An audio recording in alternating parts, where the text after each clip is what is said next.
حیات ممکن ہے۔ سودا بک کی دوسری کہانی کا نام ہے حیات ممکن ہے۔ آذر لندن آ رہا ہے آنٹی، فریال کام کر رہ گئی۔ اندر باہی آذر آذر ہونے لگے۔ آذر، وجود کام کر آذر نامی آواز بن گیا۔ آواز اس کے وجود سے باہر نکل ہی نہ سکی۔ شام 4 بجے تک پہنچ جائے گا اسٹیشن، ثانیہ گھبرائی ہوئی چور آواز میں اسے بتا رہی تھی۔ آفس کے کام سے 2 دن سے اسکاٹ لینڈ میں ہے، اسے آج لندن آنا ہے۔ آواز اور چور ہو گئی۔ فریال کے وجود پر دباؤ اور بڑھ گیا، ایسا دباؤ جو شدید ترین اول اور آخر خواہش کی تکمیل سے اندر باہر بڑھ جاتا ہے اور قریباً موت کا سا لگتا ہے۔ آپ سے ملنے نہیں آ رہا آنٹی، اپنے کسی کام سے آ رہا ہے۔ آپ اسے دور سے دیکھ لیجیے گا۔ اگر اسے معلوم ہوا کہ میں نے آپ کو اس کے آنے کا بتایا ہے تو وہ بہت ہنگامہ کرے گا۔ پلیز آنٹی، خدا را ثانیہ، فریال نے اسے کہنا چاہا۔ فریال جیسی عورت سے تم ایسی درخواست کیسے کر سکتی ہو؟ کیا تم ایک عورت نہیں ہو؟ عورت کو چھوڑو، ماں نہیں ہو؟ کیسے کہہ رہی ہو؟ دور سے دیکھ لیجیے گا۔ اتنی لمبی جدائی کاٹنے والی ماں سے کوئی یہ کیسے کہہ سکتا ہے؟ لیکن فریال نے ثانیہ سے وعدہ کر لیا کہ وہ چھپ کر آذر کو دیکھے گی، ملے گی نہیں، اس پر نظریں گاڑے رکھے گی، اسے سینے کے ساتھ نہیں بھینچ لے گی۔ ایک ماں 7 سال بعد نظر آنے والے اپنے بیٹے کے ساتھ یہ سب کرے گی؟ نہیں، وہ اس سے لپٹ جائے گی۔ اسٹیشن کی بھیڑ میں آذر نے اسے پھر بھی دھتکارا تو وہ اس کے پیروں میں گر جائے گی۔ ایک ماں اپنے بیٹے کے پیروں کے ساتھ لپٹ جائے گی۔ وہ 7 سال بعد ملنے والی اس حیات کو موت بننے نہیں دے گی۔ جس وقت وہ گھر چھوڑ کر گیا تھا اس وقت وہ 18 سال کا تھا، فریال کے لیے چھوٹا سا بچہ۔ اب وہ خود ایک بچی کا باپ بن چکا تھا۔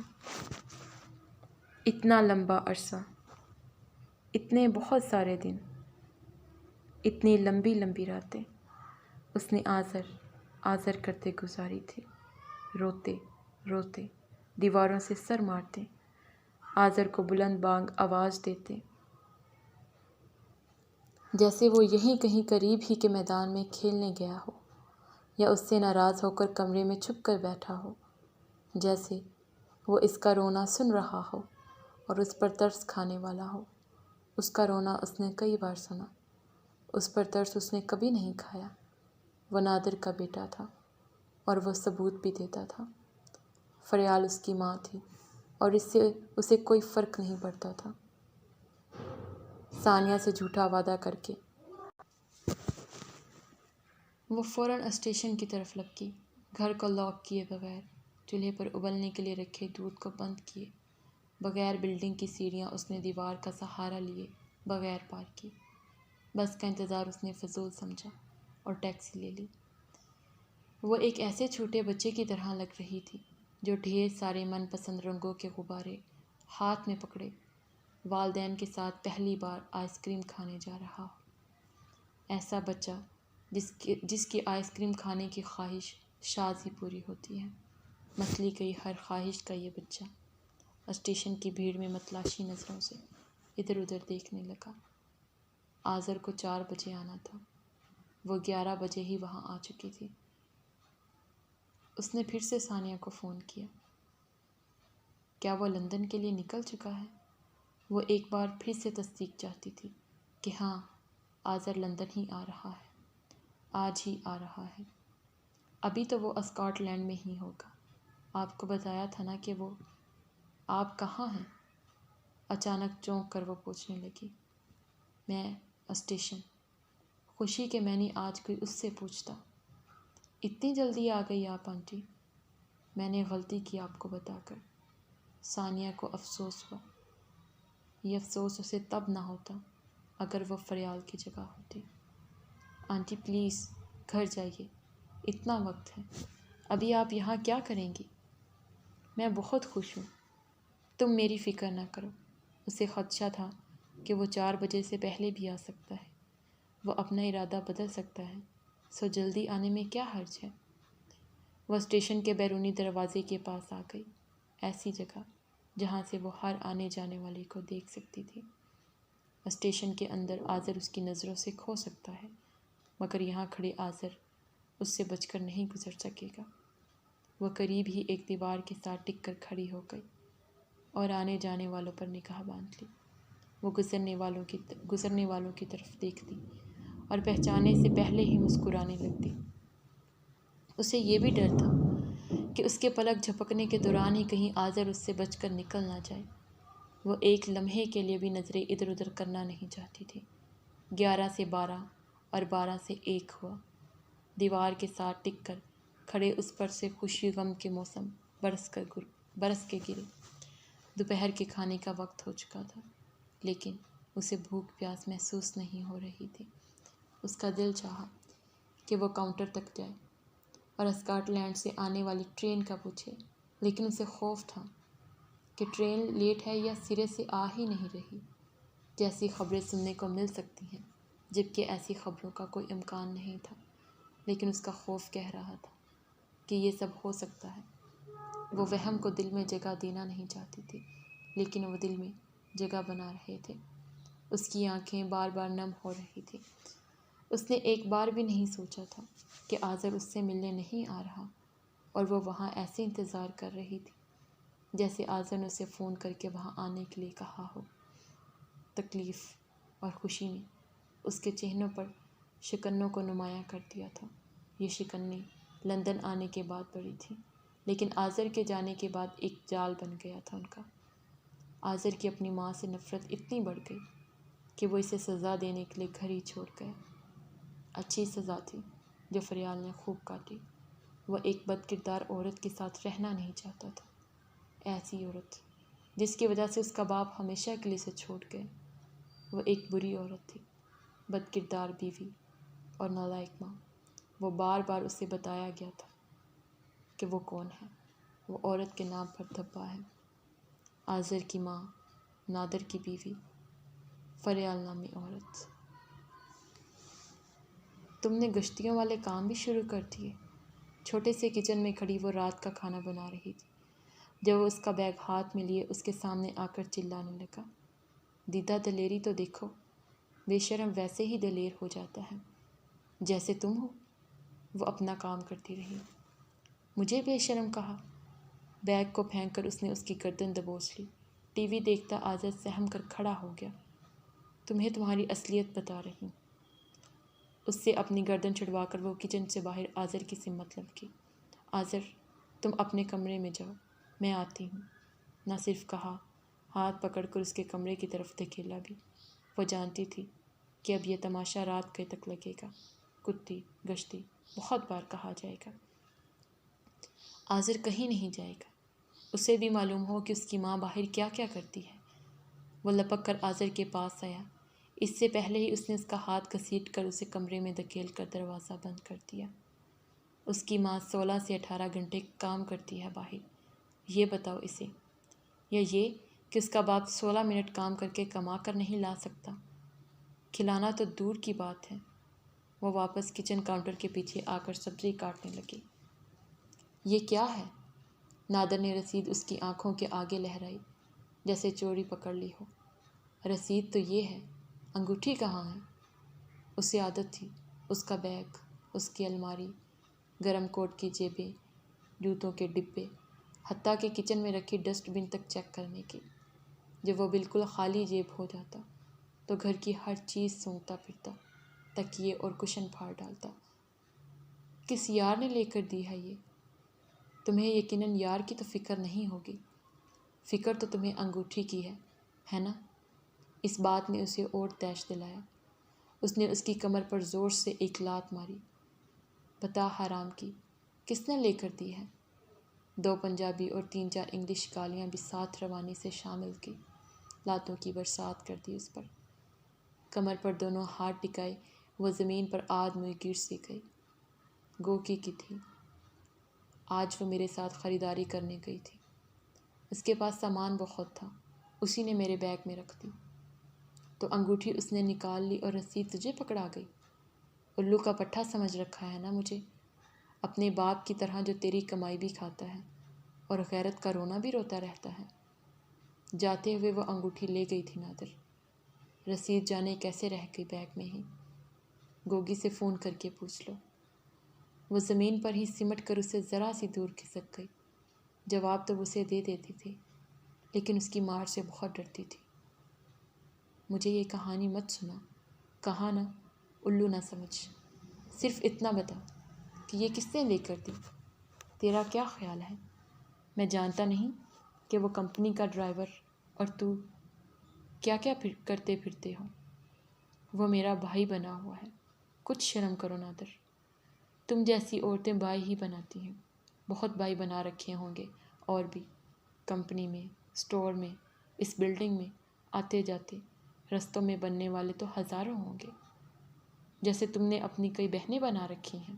ہاں بنا رکھی ہیں۔ وہ حلق کے بل دہاڑا۔ وہ کیوں آواز دھیمی کرتا؟ میرے قریب نہ آنا نادر، میں پولیس کو فون کر دوں گی۔ پولیس؟ کر پولیس کو فون، لے کر۔ اپنا وزنی شوز اس نے اس کے منہ پر دے مارا اور کھڑا کھڑا مارتا ہی رہا۔ تو کر ہی لے اپنا شوق پورا، جا کر 2 کوڑی کی ذلیل عورت قسم کے ہوتے ہوئے باہر قسم ڈھونڈتی ہے، بدمعاش، بد کردار، غلیظ نسل کی۔ مارتے مارتے جب وہ تھک گیا تو رسید ہاتھ میں لیے آذر کے کمرے میں آ گیا اور کمرے کا دروازہ بند کر لیا۔ آذر پہلے ہی ان کی آوازوں سے سہما بیٹھا تھا۔ یہ دیکھو آذر۔ نادر نے آذر کو گود میں بٹھایا، اس کے گال چومے اور رسید اس کے ہاتھ میں دی۔ تمہاری ماں نے اتنے بہت سارے پیسوں کی خریداری کی ہے، بہت مہنگی مہنگی چیزیں لی ہیں، یہ سب اسے اس کے دوست نے لے کر دی ہیں۔ ایک مرد دوست نے۔ آج میں نے پوچھا کہ وہ آدمی کون تھا تو لڑنے لگی۔ میں اسے سمجھا رہا تھا، آذر، ہمارا مذہب مردوں سے دوستی کرنے کے خلاف ہے۔ وہ عورت کو ایسی آزادی نہیں دیتا۔ ایسی عورت کو بد کردار کہتے ہیں، گندے کردار والی۔ 7 سالہ آذر سر اٹھا کر حیرت سے اپنے پاپا کی طرف دیکھ کر یہ سب سن رہا تھا۔ دروازہ کھولو نادر، خدا کے لیے بچے پر رحم کرو۔ منہ سے خون صاف کر کے فریال آذر کے کمرے کا دروازہ دھڑ دھڑانے لگی۔ وہ نفسیاتی مریض بن جائے گا، اپنے بچے پر تو رحم کرو نادر۔ اسے تمہارے کرتوت بتا رہا ہوں، نادر چلایا۔ خدا کے لیے نادر ہمارے بچے پر رحم کرو، میں تمہاری منت کرتی ہوں۔ وہ زاروں کی طرح رونے لگی۔ یہ تمہارا بھی بچہ ہے، اسے اچھا انسان بننے دو۔ جیسے اچھی ماں نہیں ملی، وہ خود کیسے اچھا بن جائے گا؟ تمہاری ماں تو اچھی تھی نا، تم بھی اس کے لیے اچھے باپ بن جاؤ۔ میں اچھا ہی باپ ہوں، اس کا بد کردار تو تم ہو۔ ایسے لفظ اس کے سامنے نہ بولو کہ مطلب کھوجتے وہ پاگل ہو جائے۔ وہ اور رونے لگی۔ کیوں؟ تم نہیں چاہتی اسے سب معلوم ہو؟ وہ نادر نے دروازہ کھولا۔ وہ لپک کر اندر گئی اور آذر کو اٹھا کر اپنے کمرے میں لے آئی۔ وہ دروازہ لاک کر لیا۔ آذر اس ڈرامے کے دوران خاموش ہی تھا۔ وہ ہر بار خاموش ہی رہتا تھا۔ پاپا مذاق کر رہے تھے آذر، تم جانتے ہو نا، کبھی کبھی انہیں غصہ آ جاتا ہے۔ وہ آذر کا سر سہلانے لگی۔ ایک عرصے سے آذر کی معمولی کارکردگی پر اسے بار بار اسکول بلایا جا رہا تھا۔ آذر دن بدن صفر ہی ہوتا جا رہا تھا۔ اسکول کے ہی ڈاکٹر نے آذر کے لیے نفسیاتی ڈاکٹر تجویز کیا تھا۔ ایک ماہ سے فریال آذر کو ڈاکٹر کے پاس لے کر جا رہی تھی، لیکن وہ ٹھیک کیسے ہوتا؟ ٹھیک ہونے کے لیے اس کی ماں اور باپ دونوں کا ٹھیک ہونا ضروری تھا، اور ایسا ناممکن تھا۔ وہ کم گو تھا، لیکن گزرتے وقت نے اسے خاموش تر بنا دیا تھا۔ لندن میں آذر فریال کا کل اثاثہ تھا، اس کا اکلوتا بیٹا۔ 10 سال پہلے جب فریال بیاہ کر لندن آئی تھی تو اتنی اذیت ناک زندگی کے بارے میں اسے گمان تک نہیں تھا۔ وہ سرکاری اسکول سے 8 جماعتیں پاس تھی۔ نادر سے اس کا دور پرے کا رشتہ تھا۔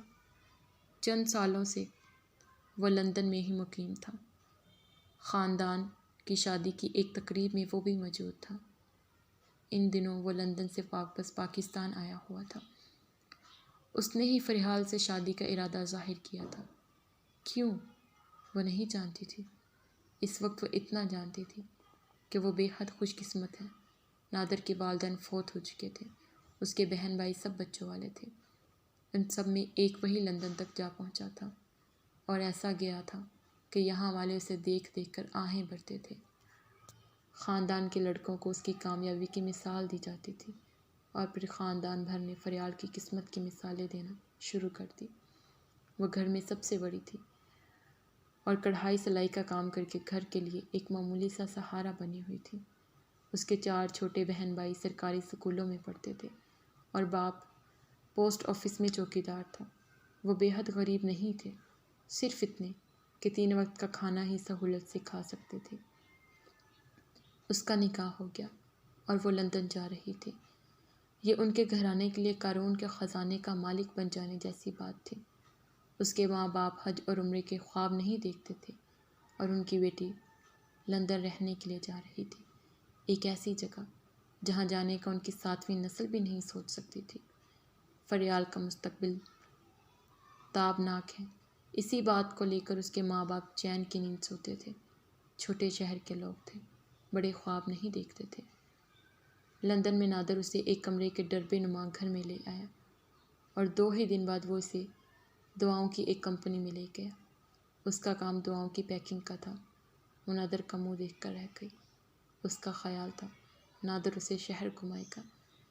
اس طرح تیسرے ہی دن یوں کئی سو لوگوں کے درمیان کام کرنا۔ وہ باتھ روم میں جا جا کر روتی رہی۔ اسے کام کرنے یا زیادہ محنت کرنے پر اعتراض نہیں تھا۔ اپنے چھوٹے سے شہر فیصل آباد میں بھی وہ کام کرتی تھی، وہ اندھیرے اٹھ کر کرتی تھی، لیکن ایسے یکدم سے غیر مانوس ماحول اور بہت سارے لوگوں کے درمیان آ جانے پر وہ خود میں سمٹتی، شرمندہ ہوتی، اندر ہی اندر خوفزدہ رہتی۔ خاص کر وہ پہلے دن وہ اپنی ستاروں والی گلابی سینڈل کو دیکھ دیکھ کر شرمندہ ہوتی رہی، اور گلابی ہی رنگ کا شفون کا سوٹ۔ وہ سمجھی تھی کہ نادر اسے کسی پارک میں لے کر جا رہا ہے۔ نادر اس سے اس کی ساری تنخواہ لیتا تھا۔ اس کے لیے وہ چند گنی چنی کھانے پکانے کی چیزیں لے آتا۔ وہ لندن میں پاکستان سے زیادہ غربت کا سامنا کر رہی تھی۔ نادر کا کہنا تھا کہ وہ اس قرض کو ادا کر رہا ہے جو اسے لندن بلوانے کے لیے اس نے لیا تھا، اور وہ قرض بہت زیادہ تھا، جس کی ادائیگی کے لیے وہ بھی دن رات محنت کر رہا تھا۔ وہ ایک سیدھی سادی لڑکی تھی، 16 سے 18 گھنٹے کام کرتی تھی، اپنے شوہر سے بہت پیار کرتی تھی، اور لندن آ کر رہنے میں بہت خوش تھی۔ یہ خوشی شاید تا حیات قائم رہتی، اور وہ نادر سے محبت کیے ہی جاتی اگر وہاں کام کرنے والوں میں گوگی بھی موجود نہ ہوتی۔ اس کی کچھ جھجک ختم ہوئی، اور اس نے بولنا اور دوسروں کو سننا شروع کیا، تو اسے بہت سی نئی باتوں کے بارے میں معلوم ہونا شروع ہوا۔ اسے سوجھ بوجھ آنے لگی۔ اس کی بہت سی پاکستانی انڈین عورتوں کے ساتھ دوستی ہو گئی تھی۔ گوگی سے کچھ زیادہ ہی تھی۔ انڈیا، پاکستان، بنگلہ دیش، بہت لوگ تم جیسی بیویاں امپورٹ کرتے ہیں وہاں سے۔ بہت سی بیویاں نہیں، گدیاں۔ گدی پھر کبھی دولتی مار ہی دیتی ہے۔ یہ بھی نہیں کر سکتی۔ یہ نرملا ہے، UP بہار سے، 10 سال سے یہاں کام کر رہی ہے۔ آج تک اسے کسی نے ڈھنگ کی ساڑی میں نہیں دیکھا ہوگا، اور یہ پاکستانی گدھی نرملا سے بھی کہیں آگے ہے۔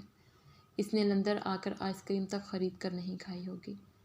یہ تو سمجھتی ہوگی کہ پاؤنڈز خرچنے پر سزا ہوتی ہوگی۔ جج سے پولیس آ جاتی ہوگی اور پکڑ کر لے جاتی ہوگی، کیونکہ اس کا کام ہے پاؤنڈز کمانا، نہ کہ انہیں خرچ بھی کرنا۔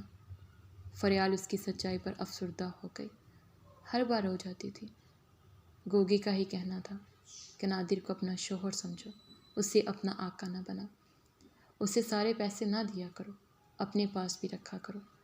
پہلی بار مار بھی اسے اسی بات پر پڑی تھی جب اس نے نادر کو آدھے پیسے دیے تھے۔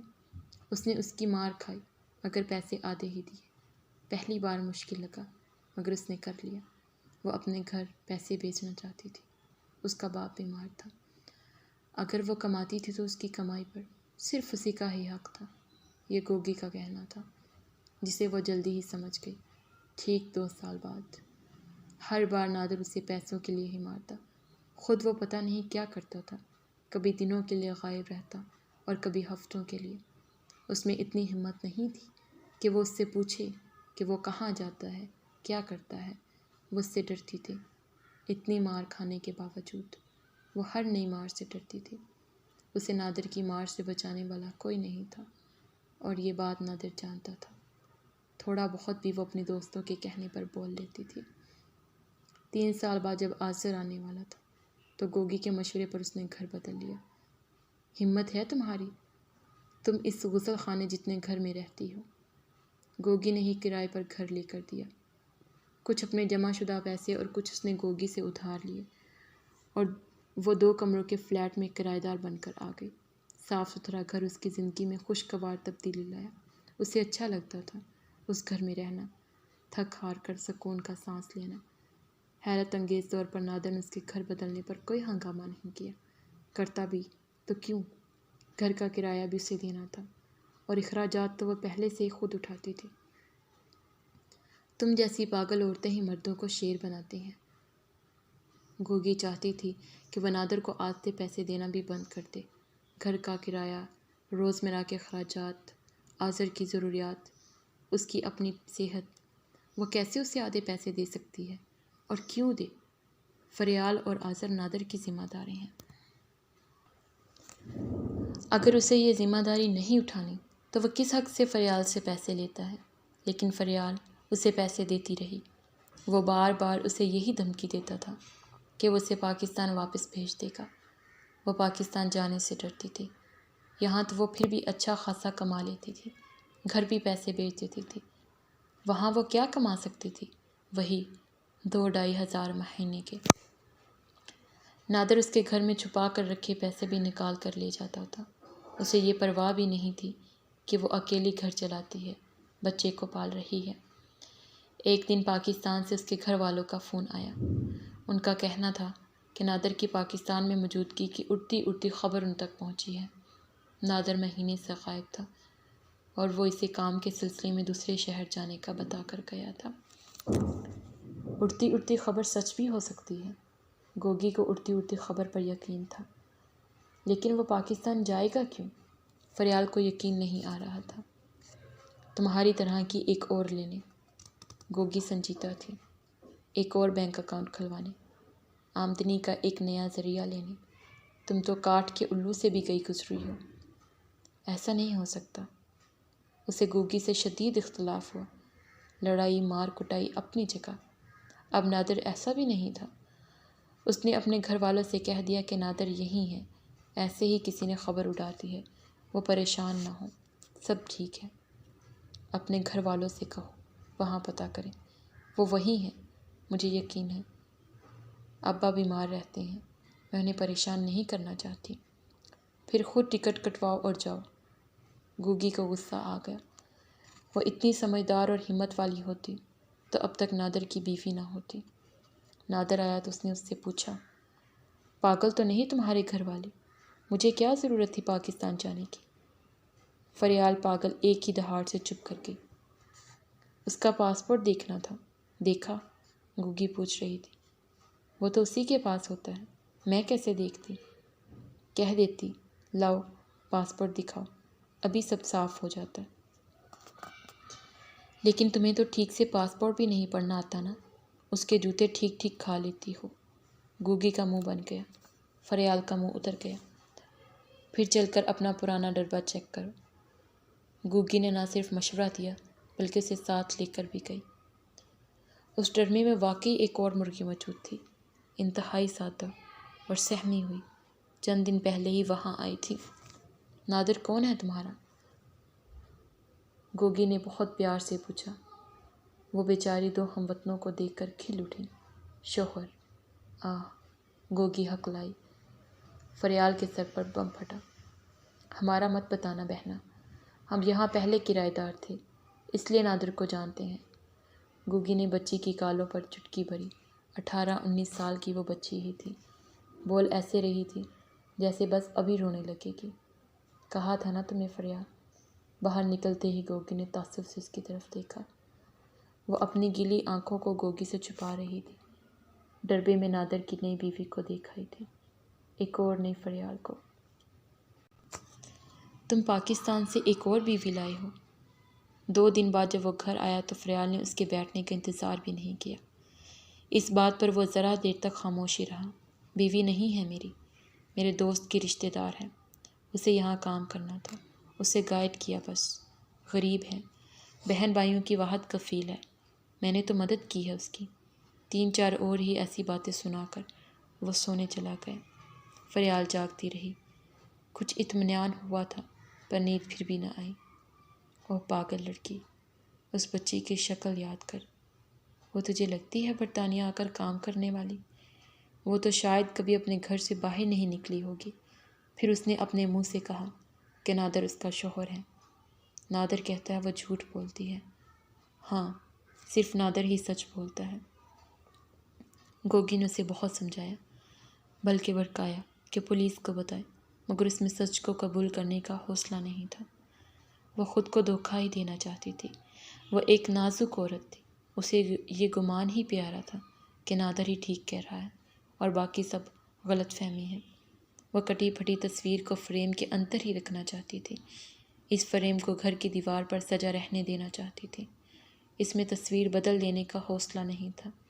وہ ہمت اور حوصلے کے نام سے واقف ہی نہیں تھی۔ وہ ایک بند عورت تھی، ایک ہی دائرے میں گول گول گھومنے والی عورت۔ جس عورت کے ساتھ دھوکہ ہوتا ہے نا، اس دھوکے میں آدھی وہ خود شریک ہوتی ہے۔ جو لوگ اپنا دماغ استعمال نہیں کرتے وہ کفران نعمت کرتے ہیں۔ عذاب صرف برے لوگوں کو ہی نہیں ملنا چاہیے، انہیں بھی ملنا چاہیے جو برے لوگوں کو شے دیتے ہیں۔ تھپڑ مارنے والے اور تھپڑ کھانے والے دونوں کو برابر کی سزا ملنی چاہیے۔ کچھ دنوں تک نادر باقاعدگی سے آتا رہا گھر، فریال سے اچھی طرح بات کرتا، اسے ایک بار گھمانے لے گیا ساتھ۔ گھر کے ماحول اور فریال کے دل پر جادو اثر ہوا۔ وہ پھر سے نادر کی محبت میں ڈوب گئی۔ اس نے خود کو کوسا کہ وہ کیا کیا سوچتی اور کہتی رہی اپنے محبوب شوہر کو۔ اسے معلوم ہوا کہ وہ تو اس سے بے انتہا محبت کرتا ہے۔ آذر بھی بہت خوش تھا۔ نادر اس کے ساتھ زیادہ سے زیادہ وقت گزار رہا تھا۔ اسے اور کیا چاہیے تھا؟ خواب آخر خواب ہی ہوتے ہیں، خاص کر وہ جو حقیقی زندگی میں در آئیں۔ نادر کی محبت کا خواب جو فریال حقیقی آنکھوں سے دیکھ رہی تھی، بہت جلدی اور بہت بری طرح سے ٹوٹا۔ چند ہی ہفتوں بعد اس کی پرانی ڈگر لوٹ آئی۔ فریال اس کی زندگی میں ایک ملازمہ سے بڑھ کر نہیں تھی۔ وہ وجہ بے وجہ فریال کو خوفزدہ کیے رکھتا تھا اور اس میں کامیاب بھی تھا۔ آذر بڑا ہو رہا تھا اور فریال نہیں چاہتی تھی کہ اس کے سامنے کوئی فساد ہو۔ وہ اس کا واحد اثاثہ تھا۔ اسے اس کی تعلیم کے لیے اس ملک میں رہنا تھا۔ وہ اپنے بچے کو غربت میں واپس لے جانا نہیں چاہتی تھی۔ وہ ڈبل کام کرتی تھی، ہفتے کے 5 دن دوائیوں کی کمپنی میں اور ہفتہ اتوار ایک شاپنگ سینٹر کے اسٹور میں، جہاں اس کا کام صفائی کا تھا۔ گھر میں اس کے بہن بھائی بڑے ہو رہے تھے، ان کے لیے اسے الگ سے محنت کرنا پڑتی۔ ان کا مستقبل بھی فریال کے ہی ہاتھوں میں تھا۔ وہ محنت اور ذمہ داریوں سے گھبراتی نہیں تھی، لیکن آذر کی طرف سے اسے ایک خاص دھڑکا لگا رہتا تھا کہ کہیں وہ پاگل نہ ہو جائے یا ڈپریشن میں نشہ نہ کرنے لگے۔ وہ جانتی تھی اس کے آس پاس کیا ہو رہا ہے، وہ اس سب سے ہی وہ خوفزدہ تھی۔ نادر کی بدترین عادت یہ تھی کہ وہ اس کے پاس کوئی پیسہ نہیں رہنے دیتا تھا۔ وہ گھر آتا ہی کھانے اور پیسے کے لیے تھا، اور ہر بار فساد، گالی گلوچ، مار، خاص کر آذر کے سامنے مار سے بچنے کے لیے اسے نادر کو پیسے دینے ہی پڑتے تھے۔ اس کے بچے کھچے سب پیسے اسی کی جیب میں جاتے۔ میں اخبار کا نمائندہ تمہارے گھر بیچتی ہوں، تم اسے سب بتاؤ۔ گوگی نے ایک بار اسے ایسے اکسایا، مگر وہ چھوٹے شہر کی چھوٹی عورت بڑی ہمت نہ کر سکی۔ نہیں، نادر مجھے طلاق دے دے گا۔ جب خود کو اور اپنے بچے کو تم پال رہی ہو تو طلاق ہو جانے سے کیا فرق پڑتا ہے؟ ہمارے خاندان میں عورتیں طلاقیں نہیں لیتی گوگی۔ تمہارے خاندان کی عورتیں گالیاں سن لیتی ہیں اور کھا لیتی ہیں۔ میں اکیلا رہنے سے ڈرتی ہوں۔ اس نے اپنا اصل خوف بتایا۔ اکیلے رہنے سے ڈرتی ہو؟ اکیلے مار کھانے نہیں ڈرتی؟ اس کے جوتے اپنے منہ پر کھاتی ہو اور اس کے منہ میں اپنی کمائی ڈالتی ہو، تب نہیں ڈرتی؟ جب وہ تمہارے یار تمہیں گنواتا ہے اور تمہیں فحشہ سے بدتر ثابت کرتا ہے، ایسے مرد کے ساتھ رہنے کو تم معتبر سمجھتی ہو؟ تم اسے اپنا شوہر سمجھی ہو، کتنی رحم دل ہو تم۔ لیکن گوگی طلاق، اس نے سہم کر گوگی کے ہاتھ تھام لی۔ جو جوتی کاٹے اسے پھینک دیتے ہیں فریال۔ نادر جوتی نہیں ہے گوگی، میرے بچے کا باپ ہے۔ ٹھیک کہا، نادر تو تمہارے پاؤں کی جوتی بھی نہیں ہے۔ وہ تمہارے بچے کا باپ ہے تو کیا ہوا؟ اس کی بیوی، اس کے بچے کی ماں۔ جو گالیاں وہ تمہیں دیتا ہے، تم نے خود کو وہ گالی ہی سمجھ لیا ہے فریال۔ اپنی زندگی کو تم نے گالی بنا ڈالا ہے۔ بس یہی قسمت ہے میری۔ اپنی نانیوں وادیوں کے فلسفے بہت یاد ہیں تمہیں، زمانے بدل گئے۔ افسوس تم جیسوں کے اندر تحریک نہ جگا سکے۔ طلاق کو اپنے لیے لعنت سمجھتی ہو اور روز کئی بار شوہروں سے لعنتیں کھاتی ہو، پھر کہتی ہو قسمت۔ طوفان سے گھونسلے نیست و نابود ہو جائیں تو چڑیا بھی طوفانی رات میں نیا گھونسلہ بنانے کی ہمت رکھتی ہے۔ سچ ہے، انسان میں چڑیا سے بھی ہمت نہیں ہے۔ پاک و ہند کی عورت میں چڑیا سے بھی ہمت نہیں ہے۔ میرا دوسرا شوہر میری طرح کا انسان ہے، مجھے بھی انسانی سمجھ کر عزت اور احترام دیتا ہے، محبت سے میرے جوتے صاف کرتا ہے، تو محبت اور عقیدت سے میں بھی اس کے پاؤں چومتی ہوں۔ میں نے اپنی زندگی سے اس جانور کو نکال دیا جس جانور نے کئی بار مجھے کچلا، کیڑے مکوڑے سے بھی بدتر سمجھ کر۔ میں آذر سے اس کا باپ کیسے چھین لوں گوگی؟ تم جانتی ہو بروکن فیملیز کے بچے کیسے ہوتے ہیں۔ بروکن فیملیز کے بچے جیسے بھی ہوتے ہیں، انسان ہی رہتے ہیں۔ نادر کے زیر سایہ تو آذر انسان بھی نہیں رہے گا۔ خود پر رحم کرو۔ آذر بڑا ہو کر جان جائے گا کہ طلاق تمہارے لیے کتنی ضروری تھی۔ ان پڑھ عورتوں والی سوچ کو آگ لگا دو، طلاق لے لو، وقت پر لے لو۔ لیکن آذر، گوگی اس کا مکمل خاندان کا خواب ٹوٹ جائے گا۔ وہ we are family TV series بہت شوق سے دیکھتا ہے۔ تم پچھتاؤ گی فریال۔ امید اچھے سے کی جاتی ہے، نادر سے کسی اچھے کی امید مت رکھنا۔ اچھے وقت پر علیحدگی اختیار کر لو، آذر ابھی چھوٹا ہے۔ آذر ابھی چھوٹا ہے، اسی لیے تو نادر کے گھر آتے ہی وہ اس کا سایہ بن جاتا ہے۔ بہت پیار کرتا ہے نادر آذر سے۔ ان دونوں کا یہ پیار تمہیں لے ڈوبے گا۔ آذر کو تمہارا دن رات کا کام کرنا یاد نہیں رہے گا، ہفتے بعد ملنے والا باپ کا پیار یاد رہے گا۔ آذر تمہارے ہاتھ سے کھائے نوالے بھول جائے گا۔ وہ بے شک صرف اور صرف اپنے باپ سے ہی پیار کرے گوگی۔ مجھے تو اپنا بیٹا ایک کامیاب انسان چاہیے بس۔ ایک وقت میں تمہیں صرف آذر کا پیار ہی چاہیے ہوگا، یاد رکھنا، اس وقت آذر کا پیار ہی سب کچھ۔ زندگی کی لکیر پر کچھ نشانات بہت جلد مٹ جاتے ہیں، یہ محبت کے نشانات ہوتے ہیں۔ ان نشانات کو اکثر عقل مندی اور تدبر سے مٹایا جا سکتا ہے، لیکن خود کو اندھا اور بہرا کیے لاتے اور گھوسے کھانے والی عورت خود ہی ان پر پانی پھیر دیتی ہے۔ وہ خیالوں میں اتنی گم نہیں تھی کہ بھول جاتی کہ وہ وہاں کس لیے کھڑی ہے۔ ایک بار پھر اس نے اپنی نم آنکھیں صاف کی۔ 4 بجنے میں چند منٹ تھے۔ مسکرا کر وہ ہر گزرنے والے کو دیکھتی رہی۔ آج ہی تو اس کے پاس مسکراہٹیں بیش بہا تھی۔ آج اس کا بیٹا آ رہا تھا۔ وہ آذر سے چھوٹے بچوں کی طرح لپٹ جانے کے لیے تیار کھڑی تھی، اور وہ پھر لپٹی ہی رہے گی۔ 5 منٹ، 10 منٹ۔ فریال نے قریب سے گزرتی ایک عورت سے اسکاٹ لینڈ سے آنے والی ٹرین کا پوچھا۔ وہ اثبات میں سر ہلا کر چلی گئی۔ تصدیق ہو چکی تھی، ٹرین آ چکی تھی۔ آذر بھی بس آنے ہی والا تھا۔ عین اس کی نظروں کے سامنے وہ بار بار خود کو اس کے سینے سے لگا دیکھ رہی تھی۔ وہ اس ریل کو بار بار آنکھوں میں گھما رہی تھی۔ اس کی آنکھیں اور گیلی ہو گئی۔ ایک عرصہ آنکھیں خون کے آنسو روتی رہی تھی۔ آج یہ صرف نم ہو رہی تھی۔ آج یہ خوشی سے دمک بھی رہی تھی۔ آج ان میں ایک ہی رنگ نہیں تھا، سوگ کا رنگ۔ جب آذر ذرا اور بڑا ہوا تب اسے معلوم ہوا کہ نادر اور اس کے درمیان ہونے والی تکراروں اور لڑائیوں کا اس نے کتنا گہرا اثر لیا تھا۔ آئے دن اس کی رویے کی شکایات اسکول سے آنے لگی۔